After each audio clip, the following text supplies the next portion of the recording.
Bonjour à tous et bienvenue dans la émission du Village des recruteurs, émission interactive consacrée aujourd'hui au Village des recruteurs de Lille. C'est d'une grande première dont nous allons parler aujourd'hui.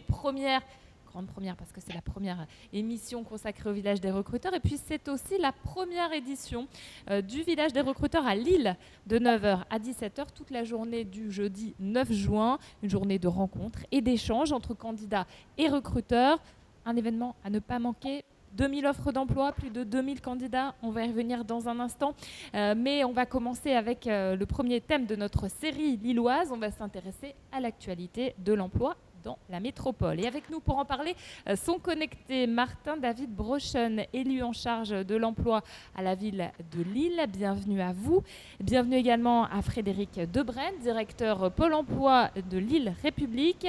Anne Flao est avec nous également. Bonjour, chargée de mission à la direction régionale Hauts-de-France de l'APEC, autre partenaire du Village des recruteurs. Et puis Antoine Thalys, bonjour, fondateur de l'agence Aglaé. Je commence tout de suite avec vous, Antoine. Bonjour. Première édition pour Lille, je le disais, une très belle ville, si je Oui. peux faire de plus, pour Aglaé.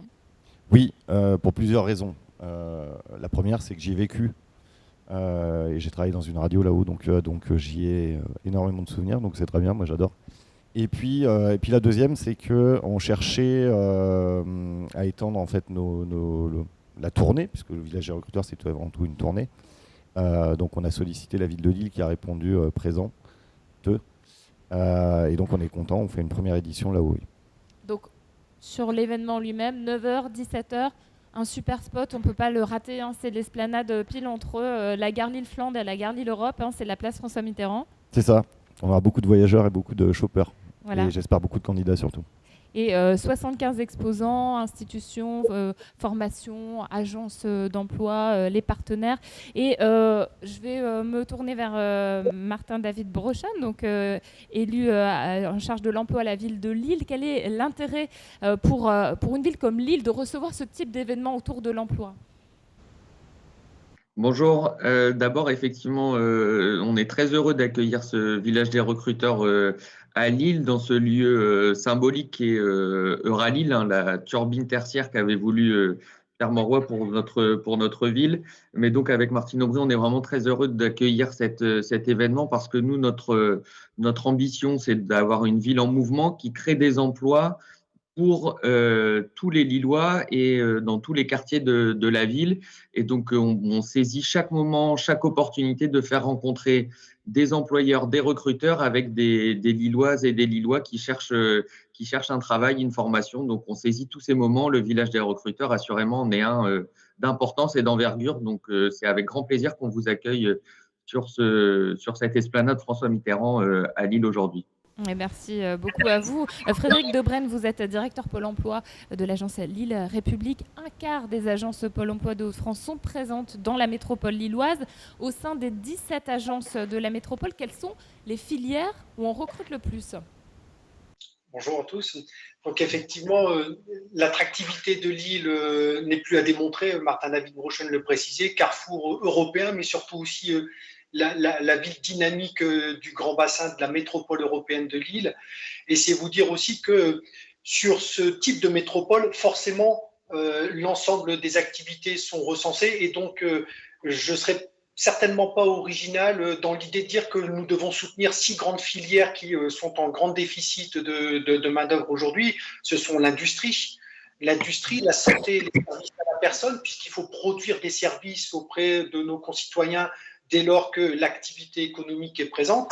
C'est aussi se donner les moyens d'avoir des services, et là je parle de l'hôtellerie-restauration parce que c'est aussi une ville touristique, Lille, et c'est en ça aussi qu'il faut pouvoir accueillir correctement, en tout cas, les uns et les autres. La ville du numérique parce que Lille aussi est fortement marquée par le numérique aujourd'hui. Et enfin, plus traditionnellement, nous allons également, grâce au fait que la ville de Lille et la métropole européenne de Lille se trouvent dans un carrefour européen, nous allons devoir honorer des activités autour du bâtiment. Et autour du bâtiment, pourquoi ? Parce que la logistique est très présente et donc on se doit également de travailler ce secteur. Donc ces 6 secteurs sont importants pour nous et il nous faut les travailler globalement. Alors, même si vous avez pu entendre de mes mots l'industrie, oui, effectivement, tout type d'industrie existe sur la métropole européenne de Lille. Nous ne dépendons pas d'une industrie telle que nous l'entendons dans nos schémas très anciens, mais c'est bien intégrer tout modèle industriel. Je prendrai pour illustration simplement 3 offres d'emploi que j'ai pu repérer ce matin pour lesquelles nous sommes en situation de crise. C'est de l'emploi dans le textile. L'industrie textile recrute. C'est de l'emploi également sur l'industrie d'assemblage. Une entreprise qui s'appelle Le Casier recherche des collaborateurs, a besoin de confectionner des casiers en métal. Et enfin, l'industrie, c'est aussi l'industrie agroalimentaire. Nous avons également beaucoup d'entreprises en agroalimentaire présentes sur le secteur lillois. Donc, vous voyez qu'il faut pouvoir honorer ces secteurs notamment. Oui, effectivement, et c'est intéressant de voir à quel point la situation géographique de la ville, en effet, influe sur tous ces métiers, et puis sur tous ces métiers auxquels on ne pense pas forcément. C'est le but et l'intérêt aussi du village des recruteurs, de centraliser toutes ces offres d'emploi. Anne Flao, bonjour. Quels sont vos chiffres, vous également, en ce qui concerne l'APEC? Quels sont les secteurs que vous metteriez en avant de votre côté? Alors écoutez, l'emploi cadre est quand même extrêmement bien représenté, je voulais le dire d'abord en fait en région Hauts-de-France. Il y a à peu près 250 000 cadres quand même en région et ça représente quand même 6% d'emplois cadres du niveau national. Et aujourd'hui, on est dans une dynamique extrêmement positive, même si effectivement on a connu un fléchissement en termes de recrutement pendant l'année 2020. Aujourd'hui, on a des besoins qui s'expriment, notamment en fait sur un top 3 qui est régulièrement sur le podium. C'est le besoin de compétences informatiques et notamment en pilotage de projets informatiques. Le deuxième besoin qui s'exprime dans les compétences cadres, c'est toutes les compétences autour de la recherche et du développement. Donc, conception, que ce soit la conception industrielle ou des besoins en matière de recherche fondamentale, par exemple. Et puis, on a un troisième besoin en fait qui émerge grandement, c'est le besoin en compétences commerciales. Donc, tout ce qui concerne le marketing, la promotion des ventes et la commercialisation de produits ou de services. Il y a un enjeu très fort en ce moment qui est celui du recrutement. Anne Flao, je reste avec vous pour parler un petit peu de cette problématique. C'est difficile d'amener les gens vers certains métiers. Oui, tout à fait. Vous avez raison de préciser. On s'aperçoit que déjà, 6 recrutements en fait, sur 10 dans notre région concernent en fait des PME. Et on s'aperçoit que malgré l'attractivité de notre territoire, il y a des difficultés de recrutement, mais elles sont en fait multifactorielles. Vous avez un besoin, un manque de compétences, évidemment. Mais il y a parfois aussi la localisation géographique qui va jouer dans les problématiques de recrutement, le manque d'attractivité de certains secteurs, et notamment chez les cadres, peut-être la taille des entreprises et les pratiques RH qui ne sont pas forcément très visibles. Ils ont cette exigence et une nouvelle en fait, qui vient d'arriver, c'est le télétravail par exemple. Tous ces sujets en fait viennent, je dirais, confronter les entreprises aux difficultés de recrutement. Et aujourd'hui, on a l'impression que le déséquilibre, en tout cas l'équilibre des forces en fait a été modifié et que le pouvoir en fait est du côté des candidats. Ça peut paraître curieux, mais en fait c'est une réalité. Et donc ça demande en fait aux entreprises de travailler sur plusieurs leviers, et notamment un des leviers qui est la marque employeur. Et je pense que la marque employeur, c'est au moment aussi de salon qu'il est occasion de la promouvoir, de la présenter. Et qu'est-ce que c'est la marque employeur? C'est effectivement de partager un certain nombre d'informations sur ce que possède l'entreprise en termes de projets, de valeurs, de culture, et toutes sortes effectivement de sujets qui peuvent, mais aussi des éléments qui peuvent être liés à l'implantation de son territoire, les raisons pour lesquelles elle est sur son territoire, la manière dont elle s'investit aussi sur son territoire. Oui, en effet.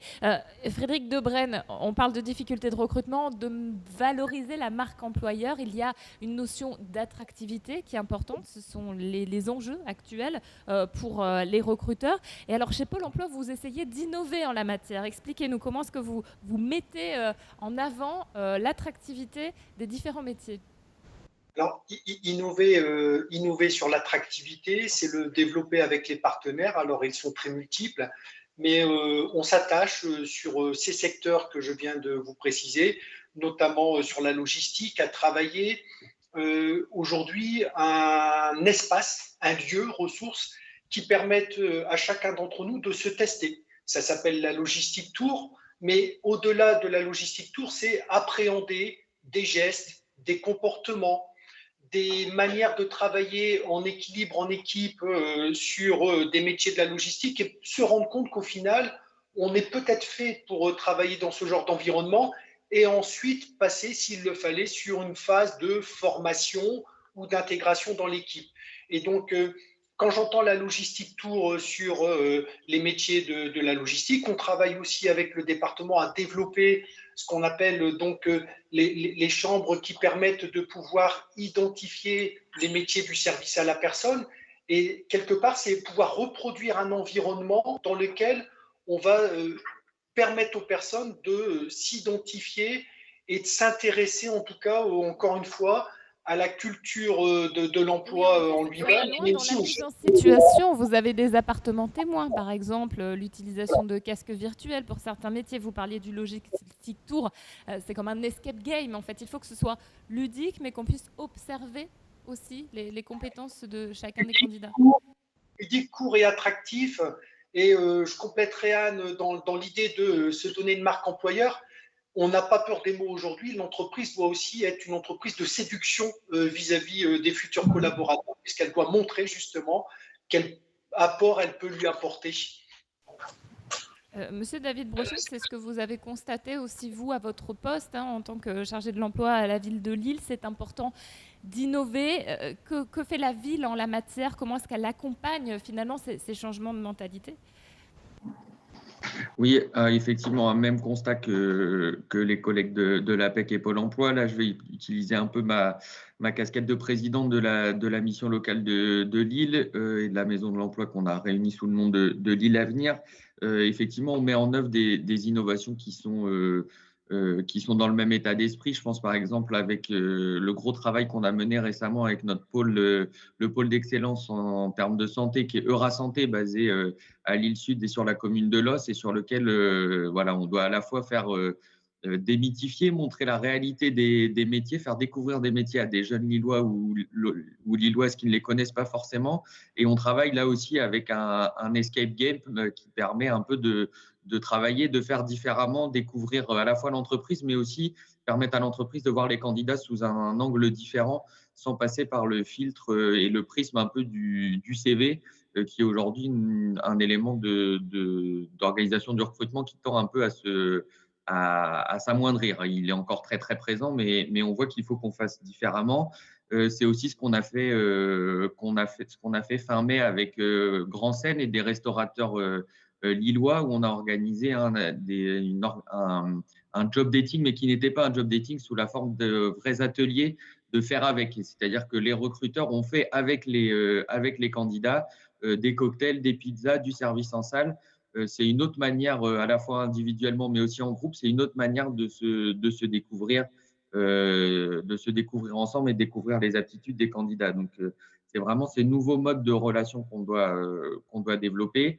Et après, je pense là, d'un point de vue plus politique général, il est sûr qu'il y a certains secteurs et certaines entreprises qui doivent se poser la question des conditions d'emploi dans lesquelles elles offrent aux employés, à leurs futurs collaborateurs, en termes évidemment de contrat de travail, de conditions de travail, de rémunération. On voit que c'est des sujets qui reviennent dans l'actualité et qui sont aujourd'hui incontournables pour un certain nombre d'entreprises. Je ne dis pas toutes, évidemment, il y en a plein qui ont déjà entamé ce processus-là et qui jouent le jeu, j'allais dire, mais il y en a encore des règles et des cultures qui doivent évoluer.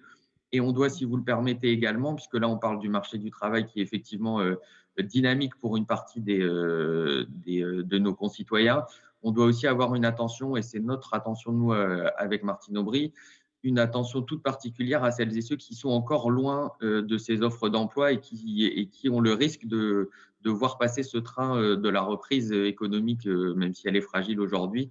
Et donc, on doit toujours développer. C'est ce qu'on essaye de faire, nous, notamment à travers la Cité de l'Emploi, par exemple, dans les quartiers prioritaires concernés par la rénovation urbaine, ou avec le projet Territoire Zéro Chômeur. On doit toujours avoir une attention pour que chacun et chacune de là où il est puisse avoir accès à un emploi dignement rémunéré. C'est notre objectif. Donc, il faut faire attention à ne pas aggraver les différences de vitesse dans notre système de marché du travail.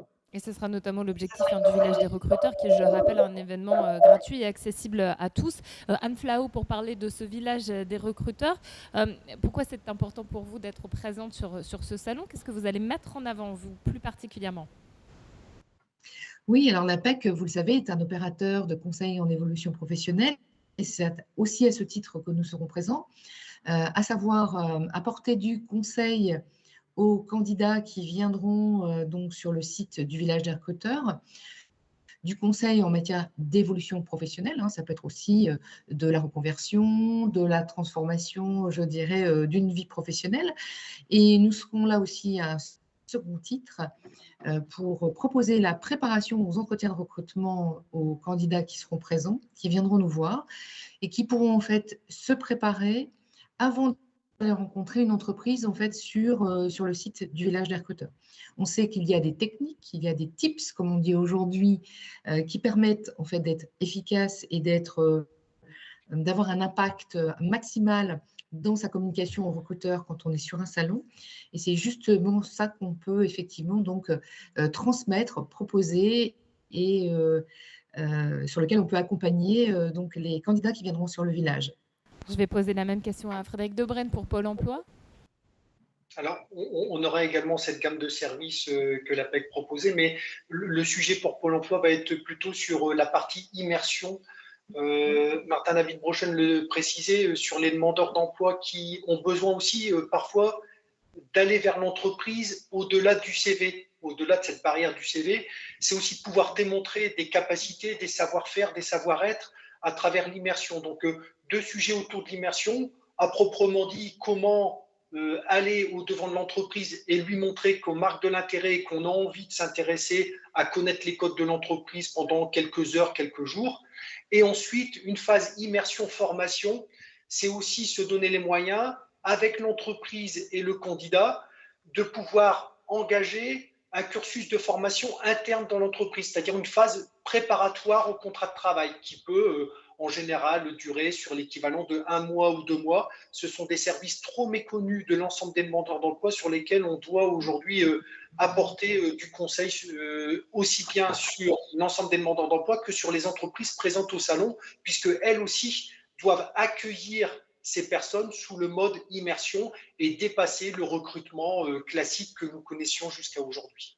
Merci. Et Martin David Brochen, alors la ville de Lille est organisatrice aussi de l'événement, mais elle est ici présente aussi à double titre puisqu'elle est recruteur aussi. Oui, je crois que c'est la première fois en tout cas une des premières fois que la ville de Lille va se positionner en tant que recruteur sur ce type de salon. On voit là aussi, je parlais de culture qui évolue, mais là on est aussi là-dedans, puisque la ville de Lille, c'est aujourd'hui, là je parle en tant qu'employeur, un peu plus de 4300 agents sur plus de 250 métiers différents. Donc, on a vraiment une panoplie et une palette de métiers extrêmement diversifiés, du jardinier à la petite enfance, évidemment les systèmes d'information et numérique, l'accueil de public, la médiation culturelle. Bref, on a vraiment une palette de métiers extrêmement divers sur lesquels, et parmi ces métiers, on a des métiers sur lesquels on recrute et sur lesquels effectivement on recrute tout de suite et quasi en permanence, j'allais dire. Si je devais citer 2 exemples, et c'est parmi ceux que Frédéric Debrenne a cité tout à l'heure, il y a la petite enfance, puisqu'on a évidemment des crèches pour accueillir les enfants des Lillois et des Lilloises. Donc fatalement, il nous faut des gens pour les accueillir, accompagner les enfants, porter le projet éducatif qu'on porte pour les Lillois. Et puis également à l'autre échelle de la vie, j'allais dire les EHPAD, puisqu'on a des EHPAD de la ville en régie et donc on recrute aussi là sur des profils, par exemple, d'aides-soignants. Voilà, donc on est sur vraiment ces métiers-là. On sera là en tant que recruteur. C'est un peu une nouveauté pour nous, mais c'est extrêmement important. La fonction publique a du coup une diversité de métiers qui n'est pas forcément connue et un vrai cadre pour développer et faire de belles carrières dans la fonction publique territoriale au sein de la ville de Lille. Donc, c'est le message qu'on essaiera de faire passer aux potentiels candidats ce jour-là. Et après, dire aussi aux entreprises qui sont présentes au village aujourd'hui et aux Lillois qui passeront évidemment, on continuera à travailler à leur côté pour les accompagner, pour qu'ils soient accompagnés à la fois dans leur recrutement et dans leur recherche d'emploi. C'est l'engagement qu'on prend dans notre équipe. Et donc, le village des recruteurs est une étape importante et on sera là par la suite si les besoins sont toujours là. Voilà. Et le message est bien passé. Merci beaucoup. Antoine Thalys, tous ces métiers, tous ces secteurs 1 sont donc à retrouver sur le village des recruteurs. C'est le jeudi 9 juin à Lille. C'est ça. Et moi, je dirais un mot pour les candidats, puisque ils vont avoir l'occasion de découvrir cette émission d'ici l'événement. Je leur conseillerais vraiment d'aller voir les offres, en fait, qui sont toutes en ligne sur le site. Les dernières sont en train d'être entrées alors qu'on parle. Et pour ceux qui n'auraient pas la possibilité de venir, ils peuvent aussi candidater en ligne. D'accord, on leur donne quand même cette possibilité-là. Et puis après, évidemment, ne pas hésiter à venir avec un CV imprimé multi-exemplaire et de prendre le temps, vraiment, on a toute la journée. 9h-17h. Qu'il fasse beau, ça serait bien. Merci beaucoup, merci Antoine, merci à vous, Monsieur David Brochon, Monsieur Debrenne et Madame Flao pour votre participation sur cette toute première émission, e-émission du village des recruteurs. C'était un plaisir de vous entendre et on vous retrouvera donc sur cet événement le 9 juin à Lille. Fin de cette émission, vous pouvez donc la retrouver et puis toutes les informations sur le site levillagedesrecruteurs.fr. Merci de nous avoir suivis, merci à nos invités, merci également à Lyon Webcast pour la réalisation de cette émission. À très bientôt.